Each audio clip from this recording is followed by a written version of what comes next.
Es lunes, gente. Sepan comprender. 11 3200 0530 es el WhatsApp. En un ratito vamos a estar leyendo mensajes. Ahora vamos a recibir a la secretaria general adjunta de ATE Nacional, trabajadora del SENASA, Mercedes Cabezas. Hola Mercedes, como siempre un gusto saludarte. Andrea y Víctor en la 530. ¿Qué tal? ¿Cómo les va, Andrea? ¿Cómo te va, Víctor? Hola, Acá, Mercedes. Bueno, sobrellevando la situación. claro, vos sabés, Mercedes, que recién estábamos comentando, ¿no? Que en cualquier ámbito, o casi cualquier ámbito, donde hay trabajadores, donde hay trabajadoras, personas que están, laburantes, ¿sí? Para sintetizar, no importa si en relación de dependencia o en la informalidad, la cuestión de llegar a fin de mes es cada vez más corta, ¿no? Mucha gente dice, bueno, yo llego al 15 y a partir de ahí veo cómo hago.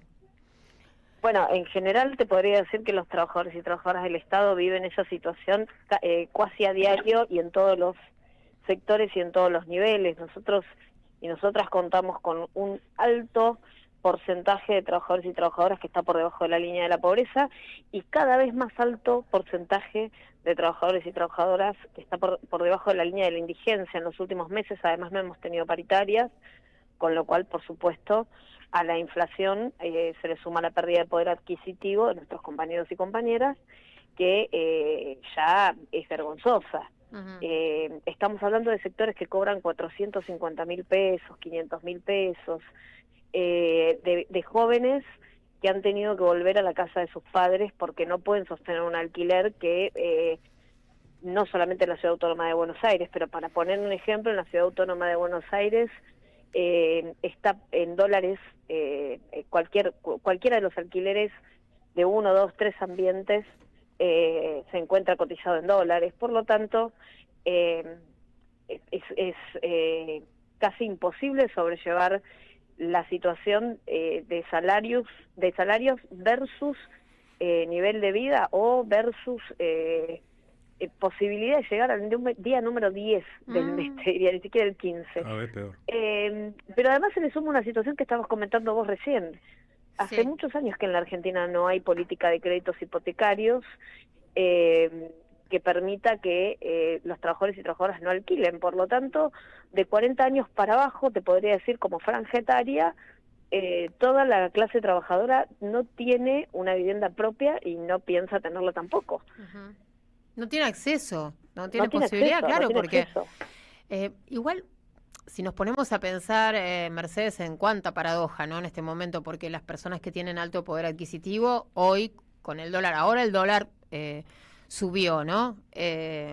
Lo cual significa más pérdida para los bolsillos de los trabajadores y las trabajadoras, porque todo eso va a alimentos, va a otros lados, ¿no? Pero los que tenían un resto para ahorrar, con un dólar barato, podían pensar en acumular dólares, ¿verdad? Y poder comprarse algo o poder darse gustos, etcétera. Los trabajadores no tienen nunca acceso a eso porque todo el dinero se va en alimentos. Todo el dinero se va en los gastos corrientes, pagar las tarifas que son carísimas. El nivel del costo de vida, claro. ¿no? Porque a mí me hace mucha gracia que me digan que el sueldo aumenta en dólares cuando la leche está en pesos, cuando la carne está en pesos, cuando las verduras están en pesos. O sea, uno tiene que poder costear su forma material de vida todos los meses con su salario. Uh-huh. Y hoy la realidad es que ni siquiera con 2 salarios estatales una familia puede llegar al límite de la línea de la pobreza. Uh-huh. Porque con 800, 900 mil pesos estás por debajo de la línea de la pobreza en la Argentina. Exacto. Como familia. Por lo tanto, es muy difícil pensar en la subsistencia, no te digo ni siquiera el buen vivir, uh-huh. Que podría llamarme, mira, el 17 hay una marcha en salud. Bueno, ¿qué consideramos salud en la Argentina? Salud es también el buen vivir, vivir bien. Uh-huh. Salud mental, salud de desarrollo, de desarrollo intelectual, de desarrollo y aplicación de una carrera de vida, de pensar el trabajo como ordenador de esa vida y por lo tanto de tener estabilidad no solo mental sino emocional en esa vida. Bueno, ese tipo de salud de la que hablaba Carrillo en su momento hoy no existe en la Argentina, porque las familias no tienen previsibilidad de su futuro, las familias estatales mucho menos. Uh-huh. Uh-huh. Entonces es muy complejo. Además, si vas, todos los trabajadores y trabajadoras a los cuales afecta el último decreto de este gobierno, por ejemplo, no tienen ni siquiera estructura dentro de sus organismos, no saben de qué organismo dependen, porque hubo tantas fusiones y tantas desapariciones de organismos que todavía ni siquiera quienes quedaron como interventores tienen la más pálida idea de qué es lo que va a pasar con esa estructura. Claro. Bueno, vos mencionabas recién el sector de salud. Nosotros sabemos que este jueves va a haber una jornada, ¿no? Una jornada nacional en defensa de la salud pública y además en reclamo de mejoras salariales y de condiciones laborales. Sabemos que ATE va al paro, ¿no? Acá. Vamos al paro nacional. Bien. Pero no solamente estamos con esta perspectiva que te digo yo de la reivindicación del buen vivir de los argentinos y las argentinas. Nosotros decimos que en la salud estén involucrados todos los organismos del Estado, porque en realidad tiene que ver con eso, con un Estado que efectivamente dé respuestas y nivele la desigualdad estructural del sistema, pero que además gobierne para una mayoría popular. Entonces, en esa perspectiva y en esa mirada, creo que a la marcha de salud, como a la marcha de las universidades, estamos todos involucrados, porque son derechos fundamentales la salud y la educación. Pero al margen de eso, lo que creo es que hay que desmistificar el rol del Estado en torno a la salud. ¿Por qué digo esto? Porque es muy claro, no es que caes en el sistema de salud si no podés pagar el sistema privado. Elegís el sistema de salud estatal cuando efectivamente tenés un problema grave del cual tenés que salir adelante. Vos tenés un niño o una niña con un problema o una enfermedad grave y querés ir al Garrahan, no querés ir a otro hospital. Tenés un niño o una niña quemado y querés ir o al Hospital de Niños de La Plata o al Instituto del Quemado. Tenés una persona grave con cáncer y querés ir al Rofo, no querés ir a otro hospital. No querés ir a un sector privado, que por supuesto el sector privado persigue un interés y el sector público percibe otro, digo, pero al margen de eso, y sin detrimento del sector privado, que cubre las necesidades básicas de las obras sociales en términos generales, cuando realmente te pasa algo, vos querés que el sistema público te dé respuesta, porque los mejores profesionales están en el sector público.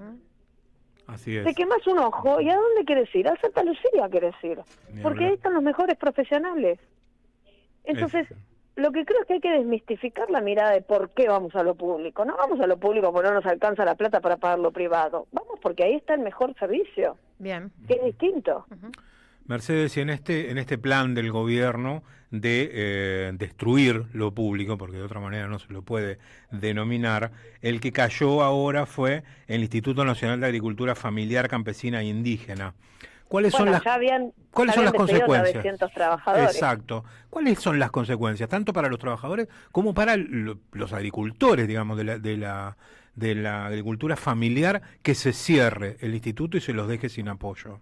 Bueno, lo primero que hay que decir es que hoy los pequeños productores del campo las empresas pequeñas productoras del campo se están muriendo, se está concentrando nuevamente la producción agrícola, porque uno de los sectores que democratiza la producción agrícola es el Instituto Nacional de Agricultura Familiar, Campesina e Indígena, porque no es la formación para las familias que quieren tener una huertita en la casa para autoabastecerse, lo cual no estaría mal, y en algún punto colabora, ayuda. No, es la pequeña producción regional que intenta abastecer las regiones y que intenta no quedar presa de las grandes multinacionales y de las corporaciones que efectivamente tienen sus intereses y que muchas veces le aplican la cadena de valor a cada uno de los precios que vemos hoy en las góndolas y que por supuesto remarcan, especulan, todo lo que ya sabemos. No viene directamente de un productor, viene directamente de una cadena de valor que en términos concretos agrega valor a cada una de las instancias de producción de esa cadena. El Instituto de Agricultura Familiar, Campesina e Indígena lo que hacía era justamente fomentar la creación y fundamentalmente instruir a las pequeñas empresas, a las pymes del campo de cada una de las regiones para poder generar esos planes de fomento y de instrucción que les permitan sobrevivir a los embates económicos y las crisis que ha tenido la Argentina, pero además sobrevivir a la posibilidad de generar una empresa que compite con enormes brazos que no son de Argentina, que son enormes brazos transnacionales que hacen de la alimentación un negocio, digamos.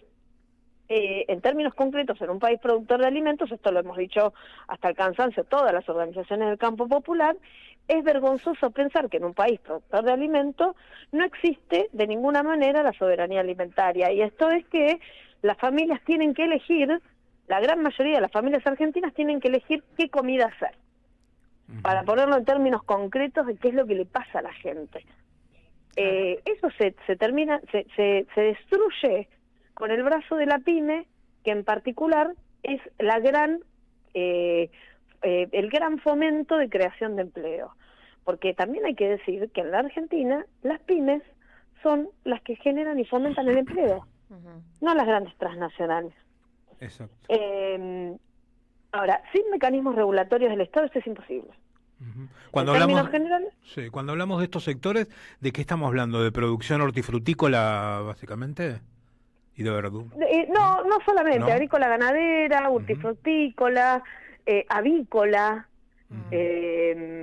por ejemplo, complementado con el INTA, aquel enorme programa Pro Huerta. Algunos podrán decir que el programa Pro Huerta era un programa de asistencia que entregaba pollitos a las familias. Yo te puedo decir que el programa Pro Huerta funcionó como un espacio donde varias cooperativas pudieron hacer pie y generar su pequeña pyme que abastecía a gran parte de las regiones.